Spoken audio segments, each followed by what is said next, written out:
Flávia Said. O Metrópolis entrevista hoje o secretário especial da Receita Federal, Robson Barreirinhas. A gente vai falar sobre as novas regras de monitoramento das transações envolvendo Pix, os cartões de crédito. Secretário, seja bem-vindo, obrigada por falar conosco. Olá, Flávia, é um prazer. Secretário, explica um pouco para a gente então o que está mudando, né? Agora vão passar a ser repassadas as informações de todas as transações que somadas, né, ultrapassem os R$5.000 no caso de pessoa física e 15 mil no caso das empresas. Explica aí para a gente o que está realmente mudando em relação ao que já era. Há mais de 20 anos a Receita Federal recebe informações de instituições financeiras. O que mudou não foi a Receita Federal, o que mudou foi o mundo, né? Os meios de pagamento evoluíram e foram criados outras formas, outros arranjos de pagamento. Há 20 anos atrás, as pessoas usavam cartão de crédito, faziam transferência por TED, era isso que existia. Nesses últimos anos, outras modalidades, outros instrumentos apareceram. O que a gente está fazendo é atualizando a normatização da Receita Federal para abranger essas novas formas de pagamento. Certo, então agora tem só essa inclusão dessas instituições de pagamento que antes elas não estavam previstas porque em 2003 ainda não existiam. Exatamente, elas não existiam. Veja, as pessoas sempre fizeram pagamento, sempre fizeram movimentação financeira, evidentemente, dentro da realidade existente naquele momento. Então, o mundo evolui e a Receita Federal tem que evoluir junto do mundo. Né? Uhum. E quem vai informar esses dados vão ser as operadoras. O cidadão vai mudar alguma coisa para ele? Ele vai ter que fazer algo a mais do que a declaração que ele faz anualmente? Nada. O cidadão não precisa fazer nada. Essa responsabilidade de prestação de informação sempre foi e vai continuar sendo das instituições financeiras e agora das instituições também de pagamento. Nada muda para o cidadão. Pelo contrário, tudo que nós estamos fazendo é para facilitar a vida do cidadão. No momento que a Receita Federal tem mais informações, ela tem mais condições de não perturbar ou incomodar o bom contribuinte, que não tem nenhuma inconsistência. Eu consigo alocar a força de trabalho da Receita Federal para aquela minoria dos contribuintes que realmente tem algum tipo de inconsistência. E não quer dizer que essa minoria vai ser multada, vai ser cobrada, não é nada disso. É que como nós temos, evidentemente, uma limitação de capacidade de fiscalização, eu preciso utilizar essa capacidade de uma maneira inteligente. Eu preciso focar a Receita Federal para aquelas situações que apontem para uma possível situação de inconsistência. É só disso que nós estamos tratando. Ninguém está falando aqui de uma cobrança nova, de uma tributação nova, não é nada disso. É permitir que a Receita Federal trabalhe de uma maneira mais inteligente, de uma maneira que não incomode o bom contribuinte e foque os seus esforços naqueles contribuintes que precisam efetivamente serem fiscalizados. E com relação a prazo, quando que isso vai estar operando, né? Começou agora em janeiro, mas as informações das empresas vão ter que passar a primeira remessa, digamos assim, lá para agosto, é isso? É bom lembrar, vamos repetir, isso existe desde 2003, há mais de 20 anos que a Receita Federal recebe informação das instituições financeiras. Muitas das outras entidades já enviavam para a Receita Federal, mas havia alguma dúvida se elas estavam abrangidas ou não. Então, nós estamos esclarecendo. Esse esclarecimento, essa nova normatização, ela se refere a este exercício de 2025. Em relação ao primeiro semestre de 2025, as informações vão ser prestadas para a Receita Federal até o final de agosto. Em relação ao segundo semestre, as informações vão ser prestadas no final de fevereiro de 2026. Então, isso vai estar para o contribuinte ali na declaração do ano que vem, referente ao ano calendário de 2025. É uma excelente pergunta, porque para o contribuinte isso aprimora, inclusive, a declaração pré-preenchida, né? Nós temos mais informações para permitir um melhor pré-preenchimento, evitando erros, evitando omissões nessa pré-preenchida. Então, nós vamos ter condições de prestar um melhor serviço, inclusive para o contribuinte, na declaração do ano que vem.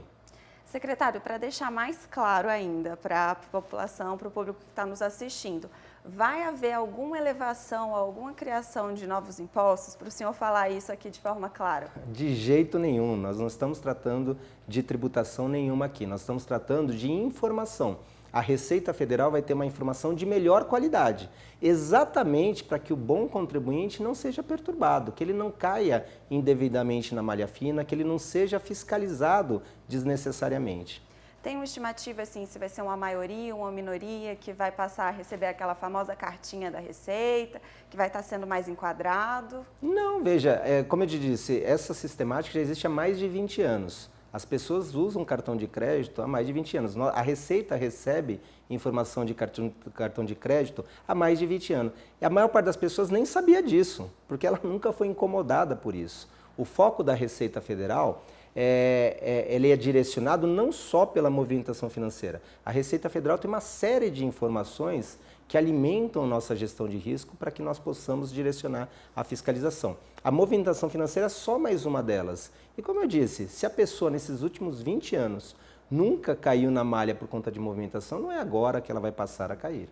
A questão também é que agora, assim, trabalho freelancer que ela faça, um bico aqui, algo eventual, que seja pago ou recebido por Pix, também vai entrar. Como caía antes na movimentação bancária tradicional, antes do Pix existir. Repara que a movimentação financeira dessas mesmas pessoas já eram de conhecimento da Receita Federal antes. O que existe agora é um novo instrumento, né, nos últimos anos. Então, nós estamos adaptando a nossa regulamentação a esses novos instrumentos. Mas veja, o profissional liberal ele já existia antes, né? Aquele profissional que fazia lá o seu serviço, recebia os recursos por meio de uma transferência bancária, por exemplo, ele já tinha essa movimentação e muito provavelmente ele nunca teve problema com a Receita Federal, porque eu repito, o foco da Receita Federal são inconsistências que sejam de fato relevantes.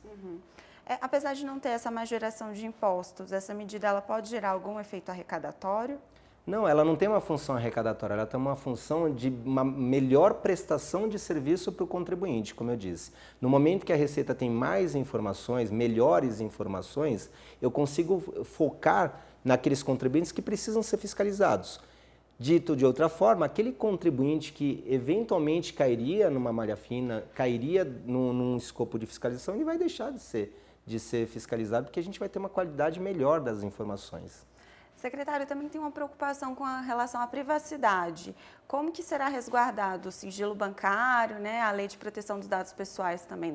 Essa é uma pergunta muito importante. Repare que a Receita Federal não tem nenhum interesse em saber quem é que fez o pagamento para aquela pessoa e nem onde aquela pessoa gastou o dinheiro dela. Nós recebemos informações globais. Se a pessoa recebeu na conta bancária dela lá mais do que 5 mil, recebeu 7 mil reais na conta bancária dela e gastou 6 mil reais fazendo transferência para diversas pessoas, a Receita Federal vai receber só esses dois números. Ela teve entrada de 7 e saída de 6 mil, ponto. Nenhuma outra informação.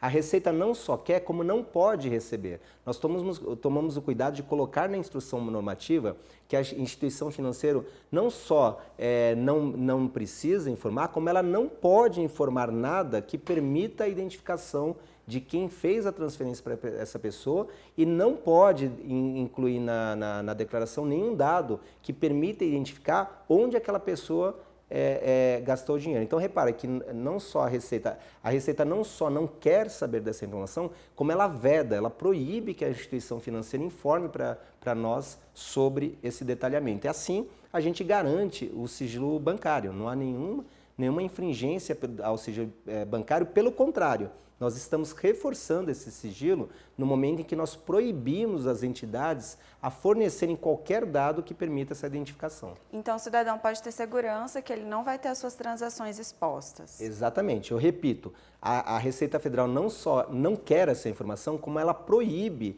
que a instituição financeira, que a instituição de pagamento, faça ou inclua na declaração qualquer elemento que permita a identificação desses detalhes de movimentação financeira. Secretário, a Receita, que a equipe econômica, o governo, eles têm tentado fechar um pouco desses gargalos, né? Queria saber se o senhor saberia dizer aí o tamanho que a gente tem da sonegação fiscal, da evasão no Brasil, como que está isso, como que estão sendo fechados aí esses buracos, né, essas lacunas? É verdade, veja, ninguém defende no Brasil um aumento da carga tributária. O que nós precisamos fazer é uma equalização, que aquelas pessoas que hoje não pagam o que é devido, elas devem passar a pagar. Então, a evasão tributária ou a sonegação, ela faz parte do chamado gap fiscal, né? Aquela redução indevida da tributação que se dá de várias maneiras. Se dá, por exemplo, por meio de benefícios fiscais indevidamente usufruídos, se dá muitas vezes por um contencioso muito longo, que faz com que aquele valor devido demore a entrar nos cofres públicos, e se faz também por meio da evasão. O combate a isso se dá dessa forma que nós estamos fazendo, com mais inteligência, para que eu possa focar os esforços da Receita Federal em relação a isso. Nós temos dados, os dados não são lineares, alguns setores têm mais evasão, outros têm menos. O que é importante destacar é que a Receita Federal está mudando completamente a postura. Em vez de nós irmos para o embate, para a autuação, nós estamos chamando esses setores, esses contribuintes de setores em que se identifica uma baixa arrecadação, para propor soluções de autorregularização. Nós estamos orientando os contribuintes, trazendo eles para conversar com a Receita Federal, e isso dá um efeito muito, muito melhor do que aquela fiscalização tradicional, repressiva. Então, cada vez mais nós temos grandes operações de autorregularização, de orientação do contribuinte. Isso é muito, muito efetivo. Então, até tinha comentado nesses dias que hoje saiu um relatório da Receita Federal sobre um setor importante do mercado, que é das exchanges, das criptomoedas. Nós estamos, desde o final de 2023, conversando com esse setor, trazendo eles para a regularidade, trazendo eles para o Brasil, muitas vezes são entidades internacionais, para que passem a recolher os seus tributos. No ano passado, nós tivemos aquela grande ação de regularização das remessas internacionais. Era um setor também que estava completamente fora da regularidade e hoje está dentro da regularidade. Então, isso é que é importante, que com muito diálogo a gente traga essas entidades, esses setores para a regularidade, para que todo mundo pagando tributo, a carga tributária tende a ser reduzida. O problema hoje é que muita gente não paga o tributo devido. Esse é o esforço que é o mais importante do Ministério da Fazenda e da Receita Federal em termos de arrecadação. E com essas medidas de regularização de conformidade, acabou que também a arrecadação agora, a gente viu que no mês de novembro, registrou aí o segundo maior saldo da história.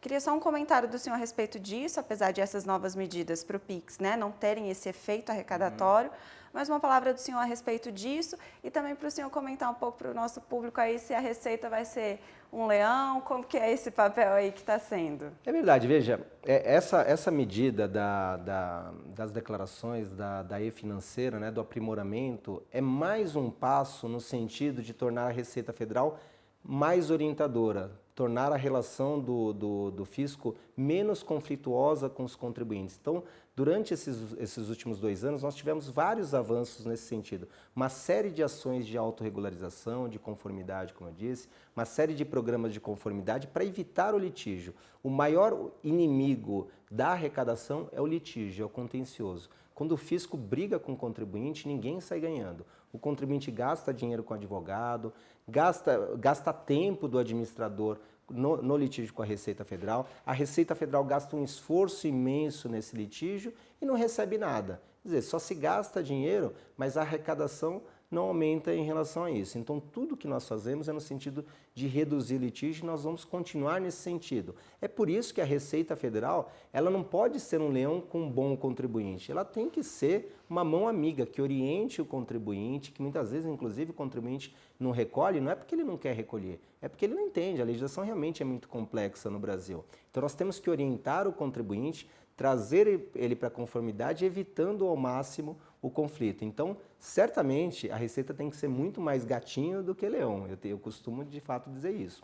Deixar o leão para aquela minoria da minoria dos contribuintes que realmente é recalcitrante, que realmente, mesmo com a orientação da Receita Federal, insistem em evadir e não recolher os seus tributos. Mas essa, eu repito, é uma minoria dos contribuintes. A grande maioria dos contribuintes quer acertar, não quer um conflito também com a Receita Federal. Tá certo, secretário, muito obrigada. Estou à disposição. E a gente encerra aqui, continue de olho no Metrópolis.